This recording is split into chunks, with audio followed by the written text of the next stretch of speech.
You know, it's been a lot of ups and downs. My career hasn't gone probably as many saw, or myself even, but I still feel like I can play at this level. Sean Gregory May, born April 4th, 1984. Around 2002, 2003, even 2004, basketball was getting ready for another transition. These years saw the entrance of a new age of NBA stars, superstars, and Hall of Famers. These players went on to lead the NBA charge for the next decade and more, and some are still at the top of their game today. The 2002 high school class, led by Carmelo Anthony and Amari Stoudemire, had gems all throughout the rankings, with a very interesting prospect ranked 9th overall, Sean May. May was down the line of a long list of below-the-rim centers that, although lacked the athleticism you'd want from your 5 position, had elite feel for the game, basketball IQ, and finesse rarely seen that was able to propel him to being one of the top prospects in his class. He was a star for his Indiana high school, but became an even bigger one in college at North Carolina.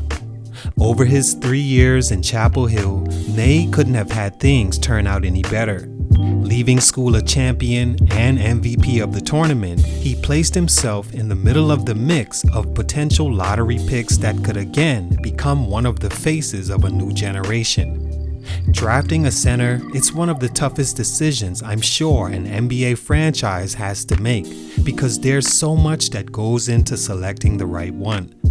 All NBA caliber centers don't grow on trees. To be that size in general as a human presents its own physical worry, but to have a big fitted for longevity in the league is tricky to pinpoint.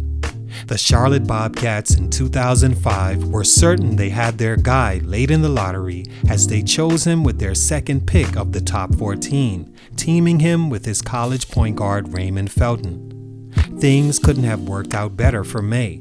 A great ending to his college career, taken in the lottery to a team with open opportunity at the 4 and 5 positions, and playing with his point man for the last 3 years, and one he won a championship with just months earlier. But these fortunate occurrences couldn't overshadow the fact his body was just not meant for high-level basketball like the NBA, and maybe his talent level and eating habits weren't either. He never played much more than a college season in the league, and some consider him one of the biggest busts of all time. Here's why. Let's talk about it. It's your boy JC, Stunted Growth. Let's get it, man.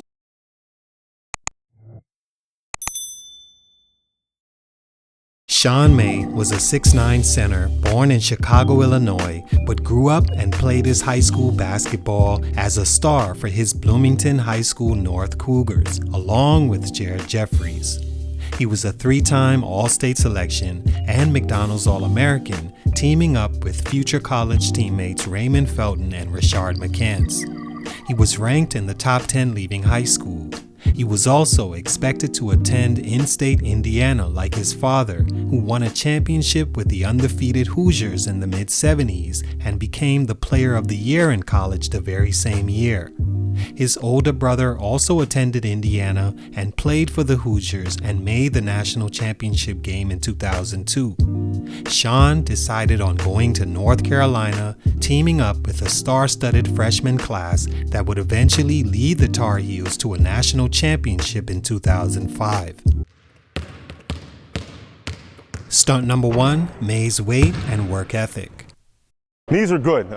This crazy thing that's been pretty much a non-issue since I left Charlotte. Had a couple 5th metatarsal injuries that I've had to deal with. The words of concern by Charlotte Bobcats coach Bernie Bickerstaff on the early NBA troubles Sean May would encounter. Before then, May was looking like the freshman expected for the first handful of games. Then he suffered a stress fracture in his foot that led to a break after continued play on the injury. He was 266 pounds at that point and wound up only playing 11 games as a freshman. As a sophomore, he played a full season and was the second leading scorer at 15 points and 9.8 rebounds per game. He increased his output for a third time in year 3, now leading the team in scoring while averaging a double-double and taking the Heels to the national championship game where they won behind May's 24 points and 10 rebounds. He was named the most outstanding player. The decision to enter the draft was clear, and May looked past the rumors he wasn't athletic or physical enough, also that he was injury prone. The Bobcats took him with the 13th overall pick, and that's exactly what he immediately became. After being named Summer League MVP, he'd injure his right knee and needed to have surgery to remove cartilage. He'd return and bruise his knee a month later and be shut down for the season after just 23 games. He didn't play much more in his second year at just 35 and having a career year at 11 points a game, again dealing with the knee injury that led Bernie Bickerstaff to making those comments about his weight and discipline keeping his fitness in check.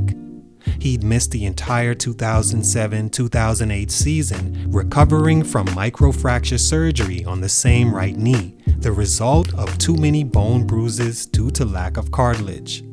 Because of the amount of surgeries, his conditioning became poor and he struggled in the next season to stay on the floor, leading to just 24 games in an all-important extension year. Stunt number 2, more physical challenges.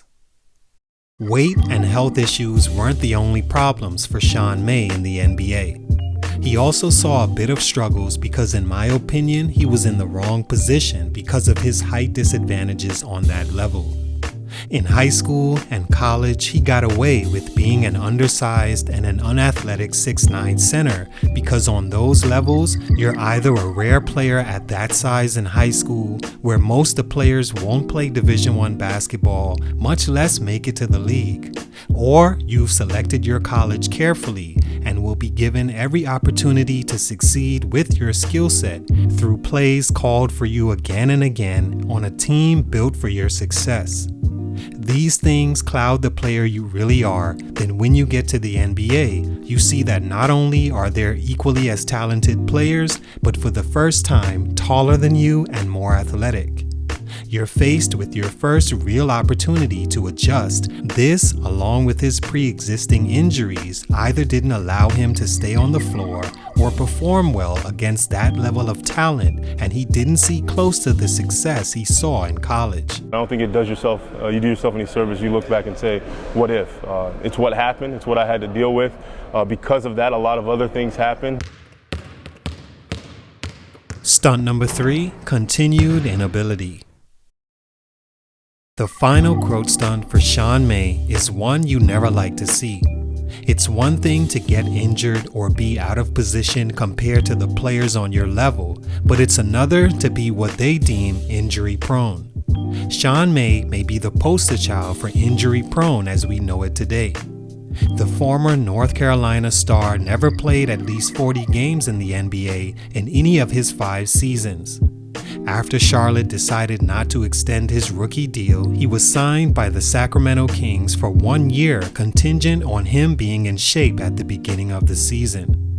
He played 37 games and averaged 3 points and 2 rebounds in 8 minutes of play. He then signed a 1 year with the New Jersey Nets, but again was injured, this time in preseason, and was released before it began. He went on to international play, but was followed, it seemed, by the injury bug every year, but did have success when he could stay on the floor. All in all, some people just aren't physically built for the rigors of a level like the NBA. Being that size with the lack of attention to your diet and workouts can be the combination that creates an injury-prone story like Sean May.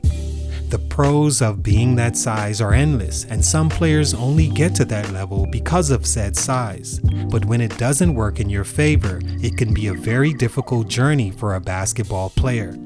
He still had a great college career and made it to the NBA, but for these reasons, his growth was stunted. It's your boy JC, Stunted Growth, and I'm out.